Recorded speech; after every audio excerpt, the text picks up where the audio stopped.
We were supposed to have our speaker that we have today almost a year ago in June of 2025. And unfortunately, we had a tornado, and Liz was way down in Bloomington, and we were sort of deciding whether it was worth risking her life and so on. So we had to cancel last minute. But she was gracious enough to allow us to listen to her presentation, which we're going to listen to tonight, and to actually be able to give the presentation. So we had her come a month earlier, so we wouldn't have a repeat, just in case we have another tornado coming up in June. So it's my pleasure to introduce our speaker tonight, Liz Marthaler. And Liz grew up in South Central Indiana, where she frequented state parks and state forests as a child. Liz received her Bachelor of Science degree in Natural Resources and Environmental Management here at Ball State University in 2011, and then spent about a decade working in conservation-related fields for organizations such as the Ripley's Aquarium of the Smokies, AmeriCorps, and Brown County State Park. In May of 2024, she received her Master of Landscape Architecture degree from Ball State University with a focus on public lands. And I believe that's when you got in touch with Martha Hunt, or at least you got acquainted, if not earlier. So Liz is currently the Assistant Property Manager at Mounds State Park in Anderson, Indiana. So today, Liz will discuss the Civilian Conservation Corps and the impact that this program has had on both the national, state, and the local park systems within the United States, including the impact that it has had on the Indiana State Park system. Liz will also discuss some of the issues that the Civilian Conservation Corps has built parks and their parks are facing right now, and one possible solution to those issues.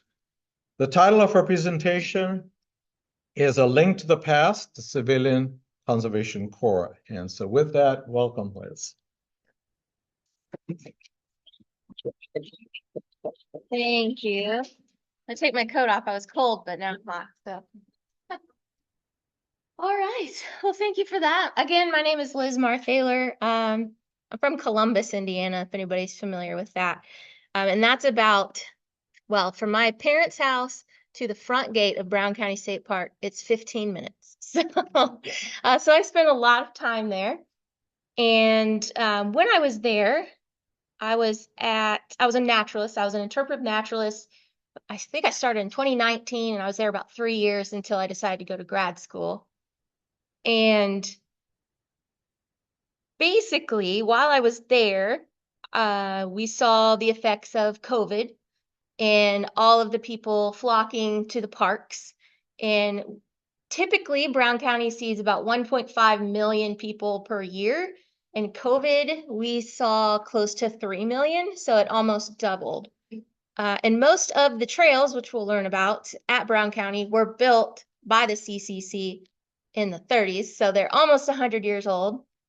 And just imagine what those trails look like, having, 1 million people every year go on them. And then in the last 3, 4, 5 years, 6 years now, about 3 million. So they see a lot of use, and that's what we're going to kind of be talking about today.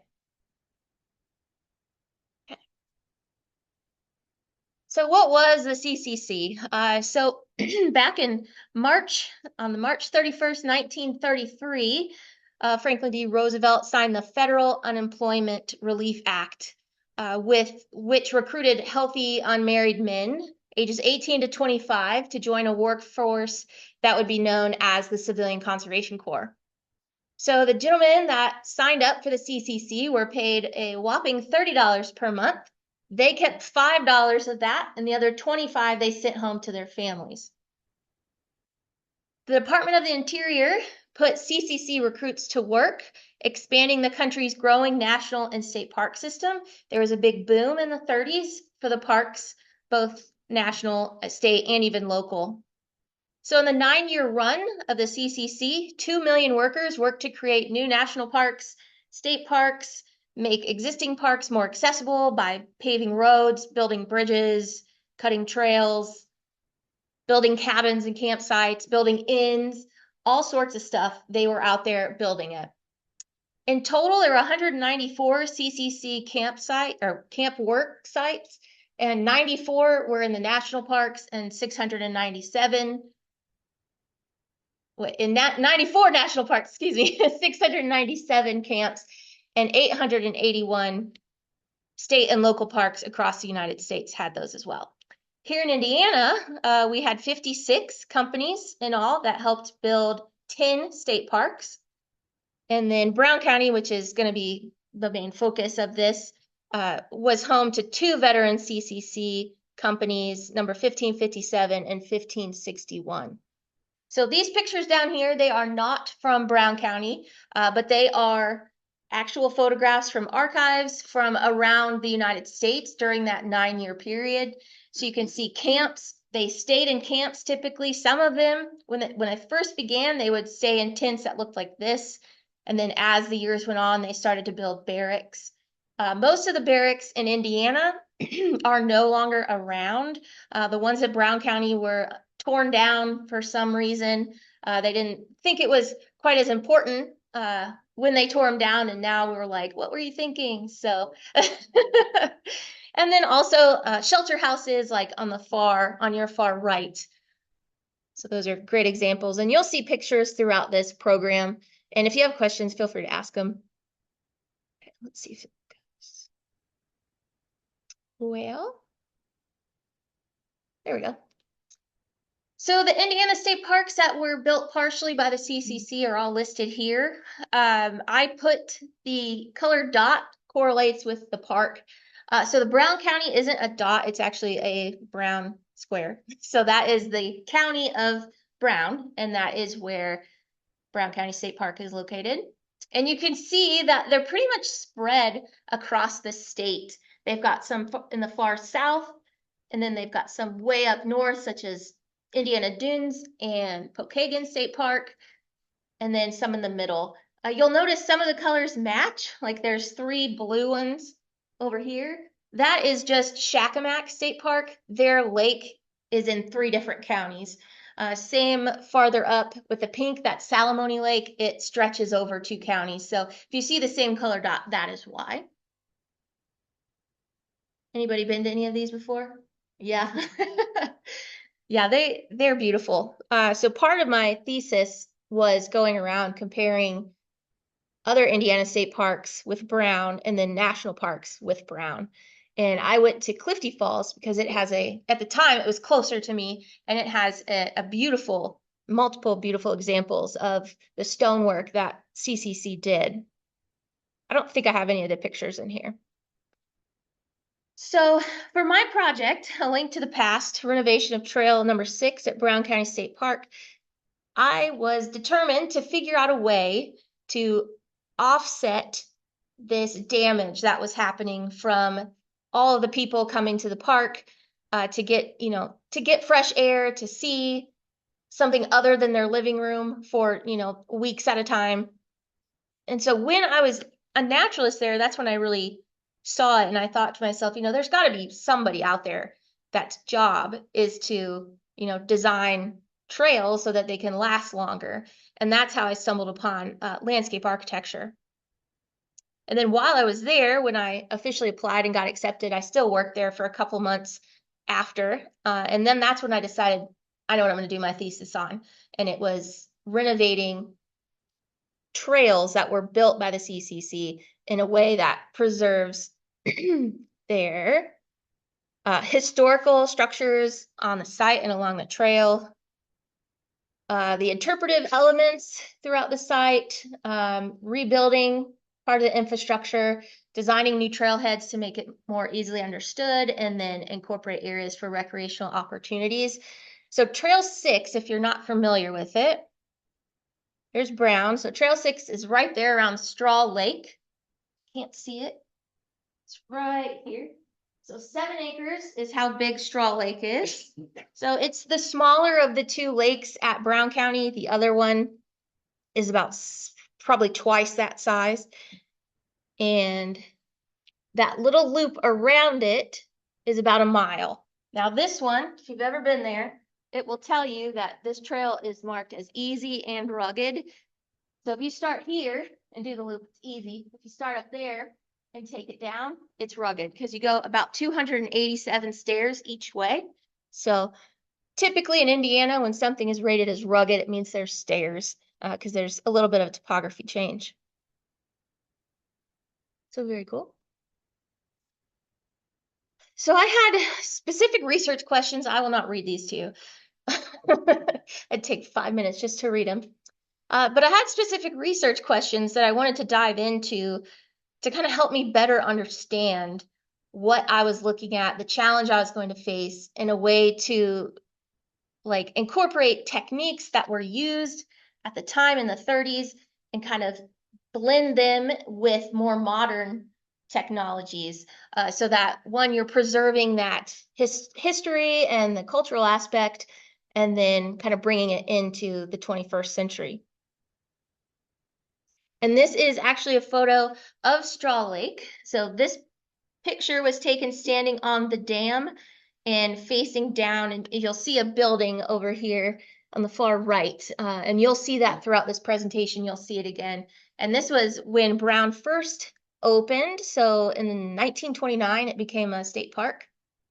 And you can see all the cool cars and the way people are dressed is very neat. If you go there today, it looks very different from this photo. It's pretty cool. So brief history of the Civilian Conservation Corps at BCSP is Brown County State Park. It's a little bit easier to write out. So they arrived in Brown County in 1933 as part of the New Deal. It was home to two veteran-only CCC companies, 1557 and 1561. So that means that those companies were strictly made of veterans. So they weren't just regular people that signed up, because they were just veterans. And what made it interesting there, and this is actually a photograph of Brown County State Park in their tents, is that since they had this military background, they kind of ran their camps more like the military versus other companies around the country, which I thought was neat. And what these guys did, they constructed two lakes, Straw Lake and Ogle Lake. Straw Lake is the 7-acre lake that this trail goes around. And at the beginning, that served as the water supply for the park. And then they also built Ogle Lake, which is the larger lake, and that served as the water, like the potable water for the park until 2022. So just recently took that away. And then they also started to construct a third lake, but when they started it, one of the Second World War started, so all the guys left. And so you can still see the remnants of that third lake that was started to be built, if you know where to look. But it's really quite interesting. They also built multiple stone water fountains. So you can find these throughout all of the 10 Indiana state parks that the CCC were at. If you're picturing it, it's, again, that big, beautiful stonework, and then like a pipe that comes out and water. So it's very neat. And then you can also turn like a spigot also. Grilling areas, there's one specifically at Brown. If you've ever been to Hesitation Point, there's one. If you're looking at the overlook, it's on your right. They did miles and miles of trails and roads because, again, Brown was at the time clear cut, so there were no trees there. So they were building these roads and cutting trails and then planting trees, which we'll talk about. Shelter houses they built, including lower and upper shelter.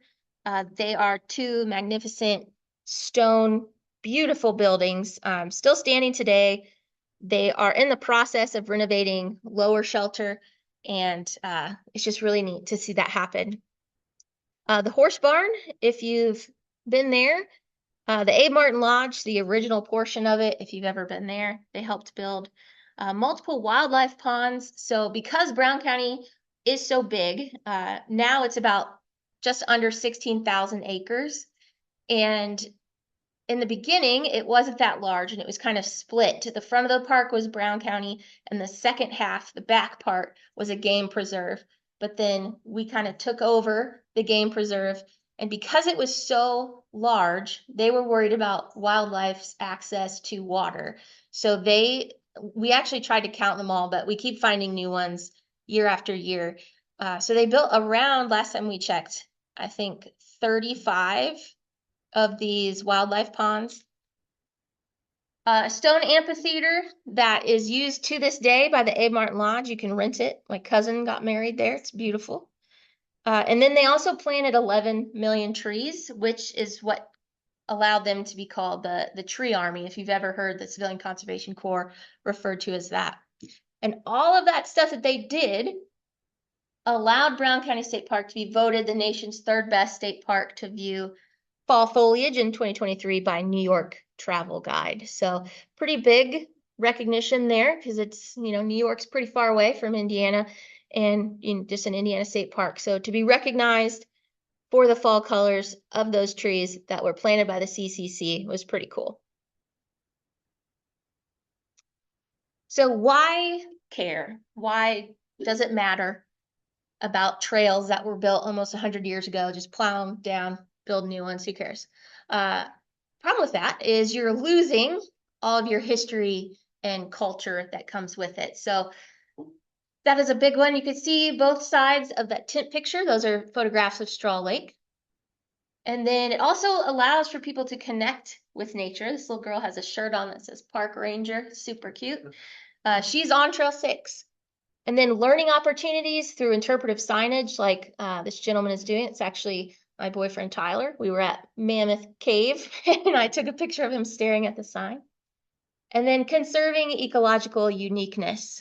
So Brown County is pretty unique in its ecosystems because of the topography. So it's going to have the oak hickory forests on top. It's going to have different aquatic ecosystems, from ephemeral streams to just like spillways, that kind of stuff.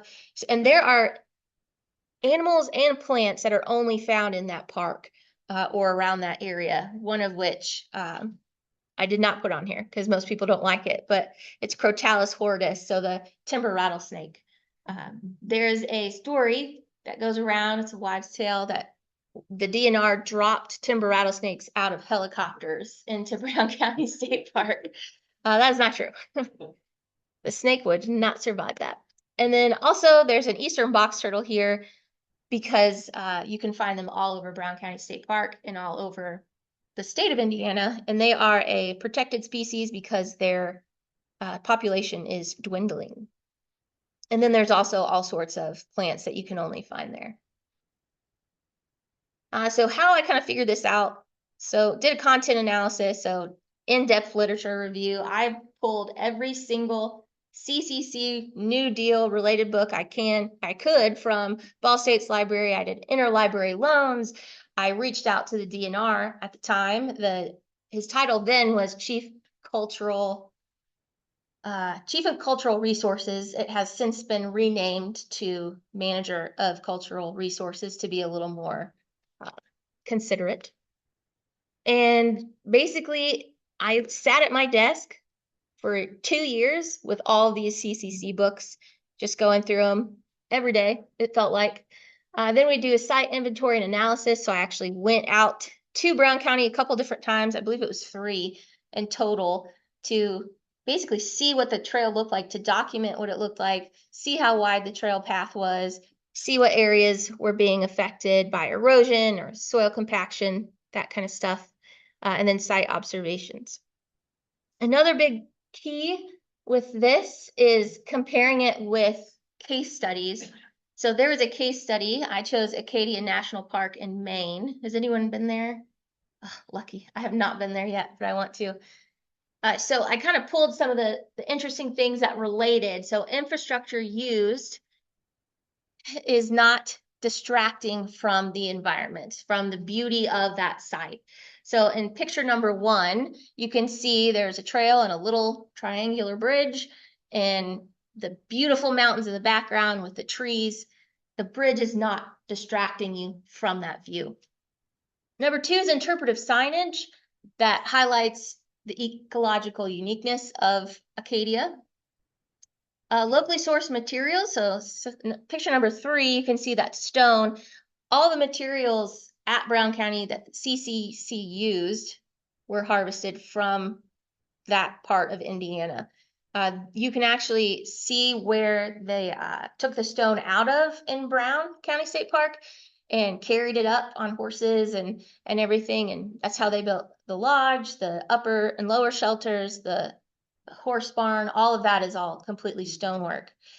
And that is something that was really stressed by the Civilian Conservation Corps because it didn't make sense to ship in different thing, like ship in rocks from New York to, California. That doesn't make sense. So they really wanted to highlight nature in that area. So that's why they use locally sourced materials. Use of infrastructure. So picture number 4 is basically a raised path. So you're not actually on the ground, you're not compacting that soil, you're not kind of squishing native plants or anything like that. So it actually protects it a little bit more. And then picture number 5 talks about bank erosion, which is a huge deal at Brown County State Park on this particular trail. So we did 4 case studies in total, and this is how I ranked them with cute little acorns. I did one in China, the first one. I still do not know how to pronounce that to this day. But it was very neat. It had a massive, I think it was like a 7-mile, 17-mile, I think it was 7-mile trail that connected one area to this, it wove all through this beautiful forest and then connected to another city. It was very neat. Black Rock Sanctuary, Lawrence S. Rockefeller Preserve, and then Jordan Pond Path, which we talked about. So the more acorns, the better it was, in my opinion.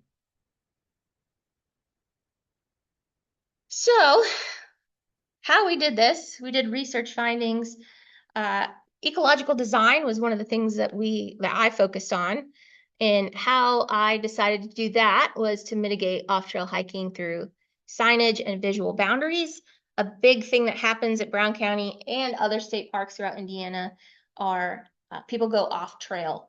They go on trails that have been made by deer, and then people keep using them and it turns into a volunteer trail.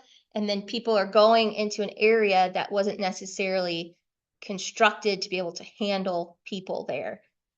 So that is a big problem, again, around all the state parks here in Indiana.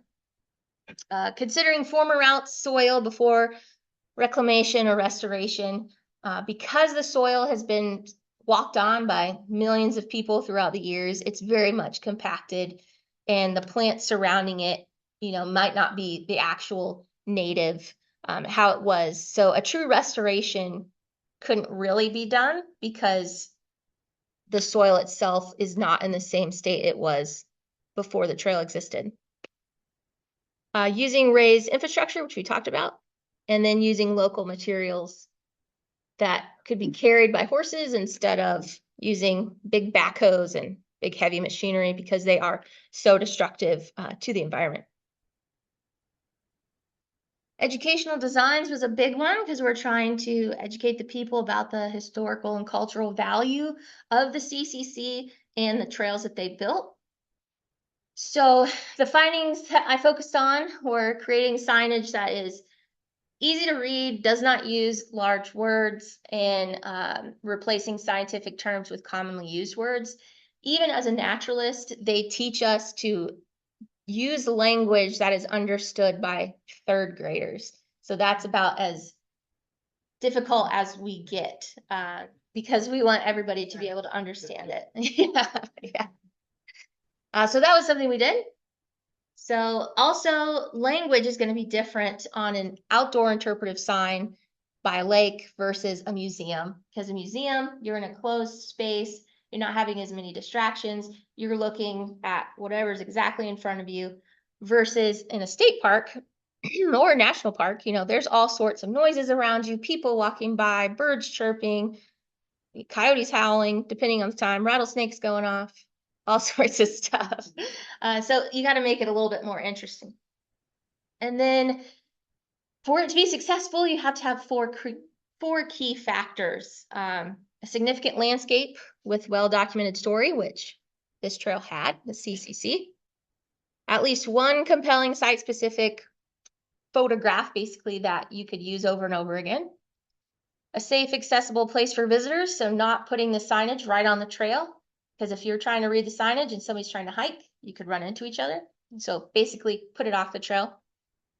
And then routine maintenance has to happen. Unfortunately, even now within state parks, I'm sure you've heard we don't have the most money at the moment. And so the easiest way to save money is through maintenance. So we will stop taking care of interpretive signs quite as often because we're focused on more important things like making sure the toilets are working, because heaven forbid a toilet doesn't work. People, they rally around that. So I always make sure if somebody reports the toilet's out, man, I call my employees so fast and they get out there and we get it fixed. So come to Mounds where our toilets work. So getting off topic, but basically, yeah, if you can't maintain it, I would not suggest building it, basically, signage wise. Cultural design. So if you remember a couple slides ago, I talked about a building from that photograph where somebody was standing on the dam of Straw Lake looking down. This is that same structure. It's got a chimney on each side, and it's not necessarily closed in. It does have an opening, but there's no glass in the windows, so it's very much open at the same time. So they built this, they constructed it, they did the stonework, they did the woodwork. The roof has been replaced just because they don't last very long.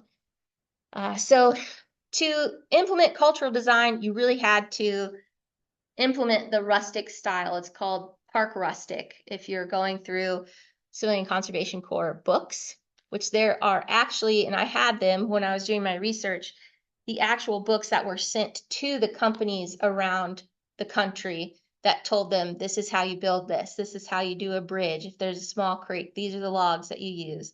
This is how to stop erosion. This is how to build a chimney. So if you notice, as you travel the country, they may use different materials, but the overall structure or silhouette of things is pretty similar. And basically, you don't want to take away from that by demolishing a building and building something like totally new that's modern and, looks like one of the new buildings here on campus. That just wouldn't fit in. It does not fit that park rustic style. And then documenting and maintain the characteristics of the original features of the trail.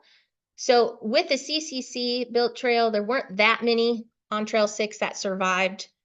There was a a restroom or a bathhouse.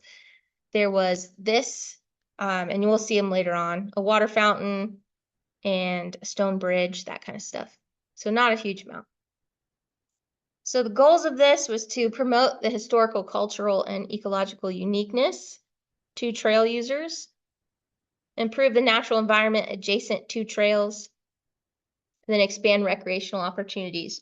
So without these things, it wouldn't really make sense to rebuild a trail there, just leave it as is. But with implementing these and building a trail that promotes the history and the cultural and the ecological uniqueness and improving the trail itself by, raised platforms to decrease soil compaction, and then providing recreational opportunities, that you're going to get more people there and it's going to be more of a benefit. So has anyone never been to Brown County before? Everyone has? Okay. So you're familiar with the topography, quite a bit different than here. Basically, so if you look at this map, you see a purple circle with A in it, and a purple circle with B in it. So between A and B, there's a 320-foot elevation change. And from A to sea, it's 365 feet in elevation change. So if you're trying to picture that and you're having trouble, right down here is a 6-foot tall human, and then this is the topography right next to Straw Lake, and this is the lake itself. So you really are in a V, basically. And because of that, that's why we're having all the erosion problems. And the CCC, what they did to help that is because again, there were no trees there when they started building this trail. So they actually planted pine groves along this trail because pines grow a lot faster than oak and hickory trees. And Brown is part of the state is in that oak hickory area. So with those pine trees, that helped with the erosion. So if you notice on this map, the steepest parts right next to the lake itself have those pines. And that is the same all across the country. That is just a trick that they used to help prevent erosion from happening as quickly. So here's a few photographs of the existing trail. These are tree roots, if you can't tell. We, as an interpreter, we would call them alligator tails to scare the kids because they kind of look like it. But basically, we had to determine this type of trail this was, and the U.S. Forest Service has a way to determine a level of trail, basically what it looks like, the class, and then they use these criteria to help. So this particular trail is class 3 because it is developed. So it's not just like a volunteer trail in a small area. It's actually planned. It's got specific infrastructure. It's got a route that it takes. So you can see that. Again, I won't read it all, but typical trail experience, natural may be modified in some areas, semi-primitive, because also like the Monon Trail, it's paved, it's very nice. You're not necessarily in natural areas. You can go through cities, you go through Carmel, all sorts of stuff. That would be an example of a non-natural trail. It also talks about traffic flow, how many people can fit on it, obstacles, is vegetation out of the way, or are you climbing over, you know, all sorts of plants that you don't even know what they are. Constructed features and trail elements, trail amenities, trail signage, trail management, that kind of stuff.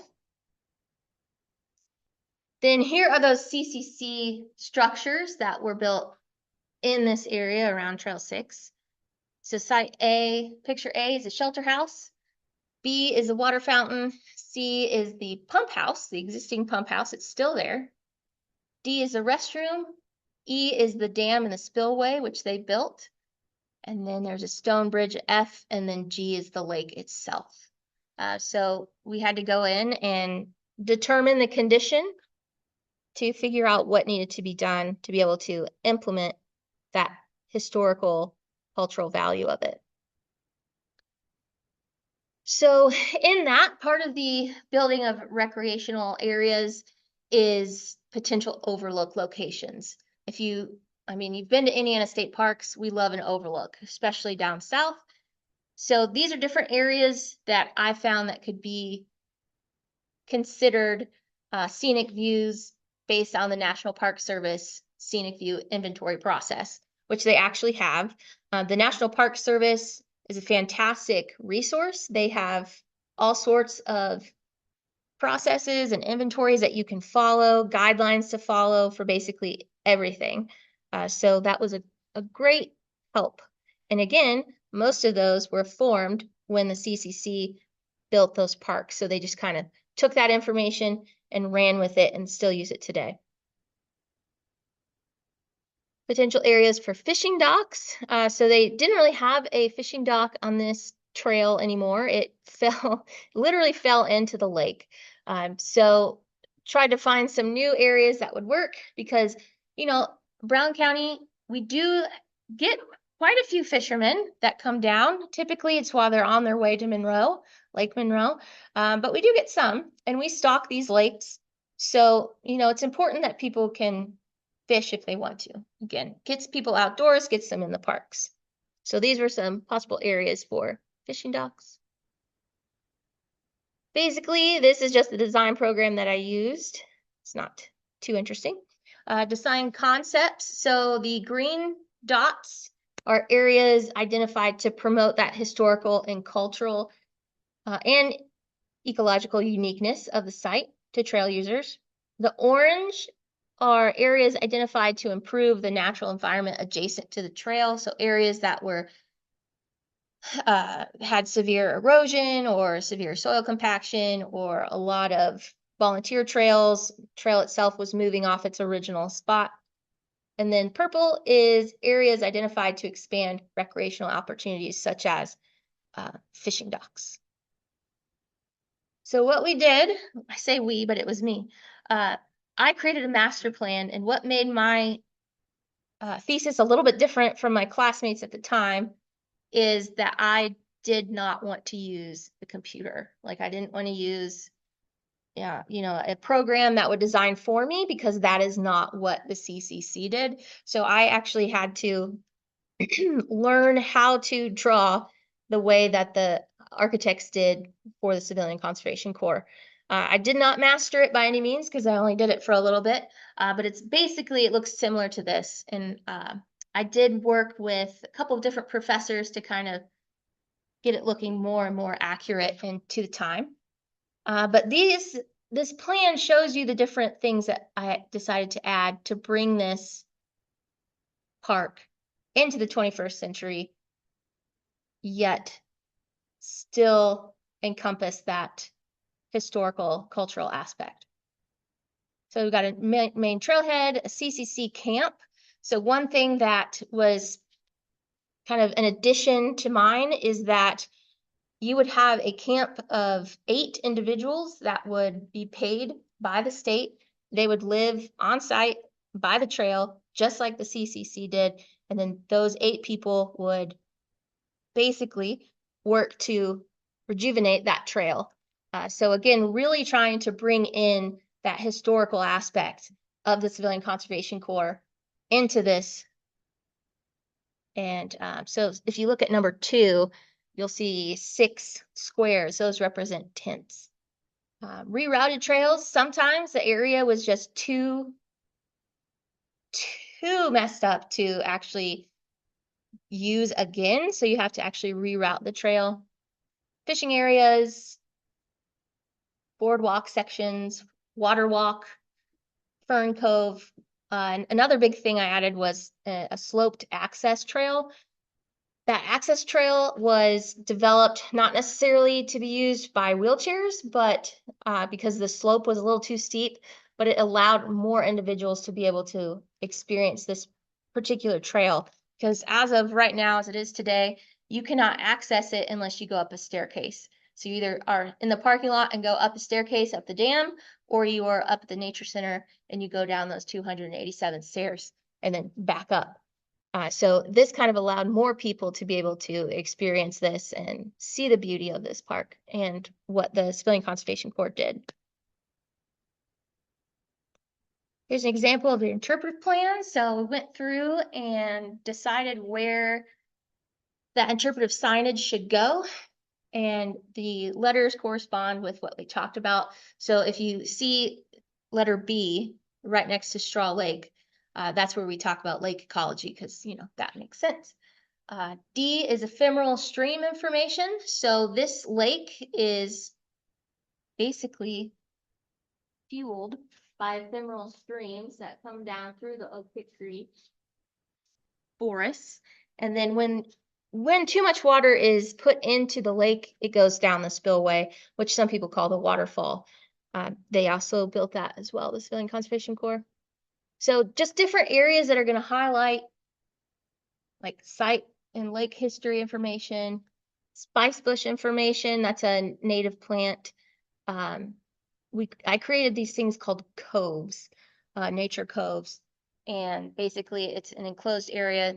I have pictures I can show you, but it's an area that's off the main trail where you can sit, relax, listen to birds, look for animals, and just be out of the chaos, so to say, of the main trail. Trail markers is a big one. So this right here, this circle, if you take this Trail 6 out, that is the seal that the Civilian Conservation Corps used. There's a couple different variations. They have different wordings that go around the outer circle, but I took those off to make this trailhead and put Trail 6. And then I drew this column because, again, they do a lot of stonework. So that is going to allow people to know exactly where the trailheads are. So there'd be 2 of those in that stone with that bronzed logo, so to say. Here's a more up-close version of the CCC camp. Right here, this is the actual blueprints of how they built tents. So this came out of one of those books, which is why it's kind of hard to see. It was kind of hard to see in the book as well, just because it was an older book. And then over here, again, you can see those 6 squares. That's the tents where the people would live. So again, really trying to bring that historical and cultural aspect into this redesign so that we don't lose that information. Sloped access trail. This is what I was talking about that would allow more individuals to be able to access the lake itself. The sloped access trail is sloped at no more than 8%. So again, not really usable for a wheelchair, but can be used by the state park's new track chairs. So those did not exist when I did this thesis, but if you haven't seen in the news, Lily bought each park at least one, most of us have 2 track chairs that can go basically on trails that aren't paved or gravel. So they can go on dirt trails. They can go up to a 30% slope. So we have one at Mounds. So we have a regular scooter and then we have a track chair. And the response we've gotten from people who before could never go out on these trails is it's so neat to experience. And this is kind of the same deal. It allows more people to experience it because, you know, it's great to see pictures of something, but it's totally different to see it yourself. So again, trying to get things more accessible. Spicebush Cove. So again, this is that kind of secretive area to relax and calm in. With stonework, again, pulling in that CCC construction. Fern Cove, very similar, just got ferns around it.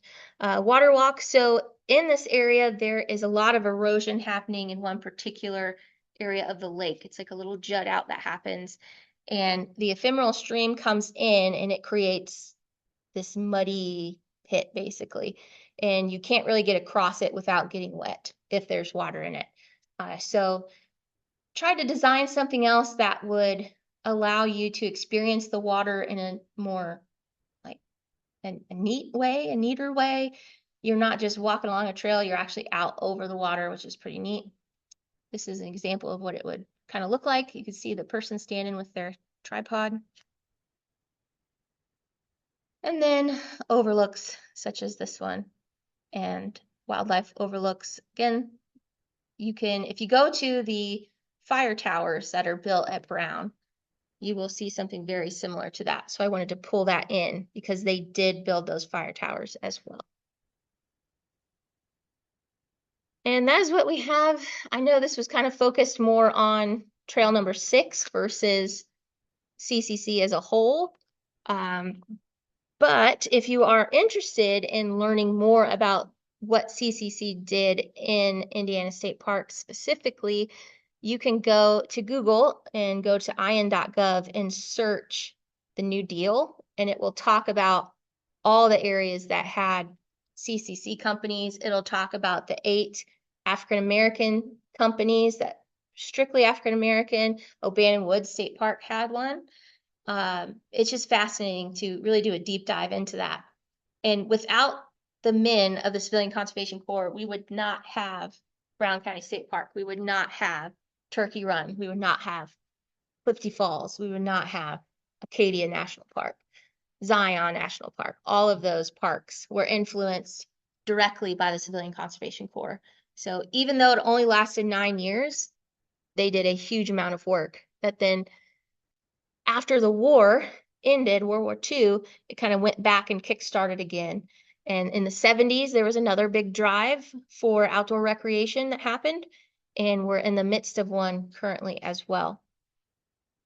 And in my thesis, I always like to point this out. So you can like dedicate your thesis to somebody like you can a book, an acknowledgement. And so for mine, my acknowledgement is thank you to the 2 million young men who served in the Civilian Conservation Corps. Your legacy lives on. So that is something that I find very true, and I believe it to the bottom of my heart because you can see the work that these men did and experience it, walk on it, stay in it, have a wedding in it. And so you're experiencing what they built in real time, which is neat and why it needs to be preserved. So that was basically why I chose this as a thesis. So, okay, that's what I have. Thank you for that. Does anybody have any questions? I know it's a lot of information in a short amount of time. Yes. Did the CCC recruit leaders, architects, people skilled in construction to supervise or to teach these? So yeah, I was gonna repeat it. For those that are on Zoom, this individual asked how they recruited like architects, stuff, people like that to kind of create these designs and lead them in. And typically they pulled them from the National Park Service. So the National Park Service, they have their own architects, landscape architects, construction, stone builders, and they would bring them in to teach these individuals at these companies how to build because, these guys, you're from Iowa where it's flat and you get put out to, Zion National Park or something, you're not going to know how to do some of those things that they need. So they were actually trained by professionals, some in the National Park Service, some were brought in, but most of them were National Park Service, and taught those skills, and then they were able to apply them. Yeah. Yes. How long will CCC fund when this funding stop? So the question was, when did the CCC funding stop? So it lasted 9 years, and it stopped when World War II happened. So in the 40s, basically. Replace it? No, there was there was a couple different things they tried, but it just didn't have the same effect as the Civilian Conservation Corps. And I know even post-COVID and, with recessions happening and everything going on even now, people have talked about, why aren't we resurrecting the Civilian Conservation Corps? Because it's going to teach these young men new skills. It's going to improve the areas that, we as in park workers can't necessarily get to because we are so understaffed. So that has been brought up. I know, I think the governor's dealt with that, answering those questions. I can't answer them, but I don't think it would be a bad idea to bring that back. But yeah, pros and cons each way. What else? Yeah. Just as an aside, because of Eleanor Roosevelt and Francis Perkins, who I think ought to be a Mount Rushmore, Secretary of Labor, there was a small contingent of women in the CCC, not for these kinds of jobs, but other things. So Yeah. that was some small number, but it was something. Yeah. Very cool. For those online, he was saying that there was a few small number of women that served in the Civilian Conservation Corps. Yes. It's easy to identify the tangible structures that were built. And I found some examples at Salomon, for example, where there was actually a lot of shaping of land, grading, that kind of thing. Did you find evidence of that? Was the trail actually cut, or was it laid on on the surface and kind of those things, they're not seeable, or they isn't something that the average visitor is aware of. Yeah. If architects design how a pond.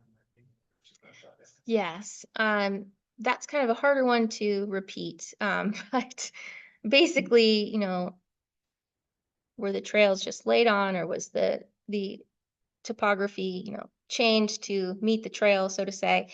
And with this specific one, so this actually used to be a village. It was called Kelp Village. It's under that lake. And so what they did is, they basically kicked out all those people from their homes. Most of them had moved away or passed away and weren't that many people there. And then they changed the topography to build that dam, and they flooded it, and it flooded all of those homes. Those that are on the other side of the dam that didn't get flooded, they ended up tearing down. But the CCC did stay in them for a little bit until they got tents and then eventually built the barracks at Brown. But yeah, they cut that trail because like I said, it was a valley and there was a town in it. So they got to decide where that trail was at, and they decided that original route. And then like the staircases were added on later as the park became more popular. But yeah, they were in charge of a lot of that. They were the ones making the decisions. There's a lot of those ephemeral creeks that go through, so they built those small bridges according to the pamphlets that they got that everybody followed for the CCC. So it's very, very neat to see. Yes. Can I ask one more? Yeah. Ask us. Many. Clear cut goes down. And 11 million trees doesn't really represent planting an ecosystem. I know it's part of your study, but is what the average visitor sees today. We think it's nature, but it's sort of an interesting permutation of nature in a way. Yeah, exactly. So basically, for those online, the Brown County itself, again, was clear cut. They tried to farm it. It didn't work for obvious reasons. The topography was too intense. So when the CCC came in, they planted those 11 million trees to attempt to help with erosion. Again, I mentioned how they started with the pines, but then the oaks and hickories they also planted. And if you go to Brown County today, next time you go down there, you'll notice this now. If you look at the forest, most of the trees are the same size. You're not going to see those massive trees that you see at some of the other state parks, even at Mounds State Park. We've got huge cottonwoods. You just won't see those there because they had been cut down. So the environment that you're seeing is and was created by the Civilian Conservation Corps, but it was built to mimic what was there before it was cut down, if that makes sense. So it's not going to be exactly the same because that lake wasn't there. So the aquatic ecosystems have changed a little bit. As for the wildlife and the plant life, it should still be pretty similar to what was there before it was clear cut. Because they found out pretty quickly that they couldn't farm that. So once they clear cut it, tried to farm it, they were like, nope, this isn't going to work. So then they just kind of left it and it started to overgrow again. This area at the time was a game preserve. So there were just, a bunch of deer down there. They had a couple bison, a bear. They had all sorts of stuff there. So yeah, does that kind of answer your question? Okay. Any other questions? Yes. So the people that came to work in the camps and stuff, so they try to get, because it was close to depression and they were trying to get guys to work. They centralize it and say, okay, we need like this many people, but we don't have this many people around where this is going to be done. So we're going to pull people from like, say, Michigan or did they try to give, like, people around here, they kind of got it since first did, if they try to go for more local, kind of help visit more. It's not okay working on a part in California and you're from Yeah. So those online, the question was basically, how was it determined who went where for the CCC? Did local people stay in local parks or were they shipped around? To my knowledge, you signed up and you got sent wherever they told you to go, kind of like the military. Because again, it was run a lot like the military. So, you know, people from Indiana could be out in California or could be out in Arizona or Maine, wherever. To my knowledge, that is what I know.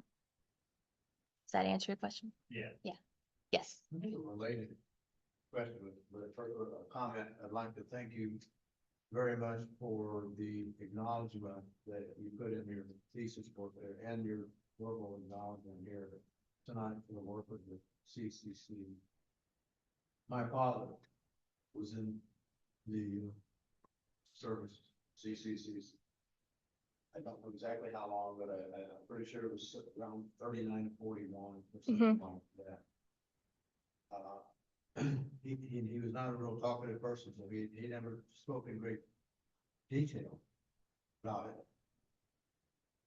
I wish I would ask more questions about it. Yeah.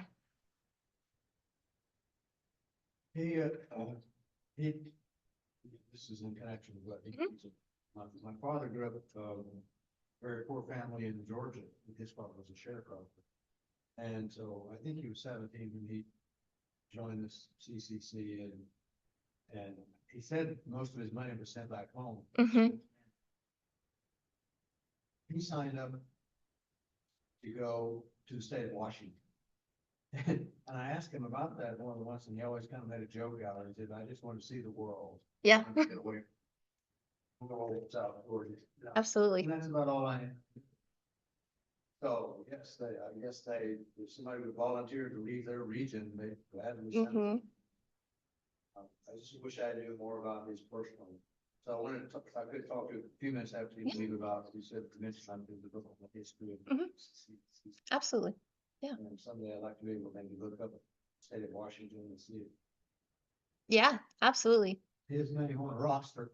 Yeah, and I'm sure you will find them. They, especially, you know, I don't know if they were national park or state parks or local parks out there, but most of them have an archive that includes photographs and the names of the individuals.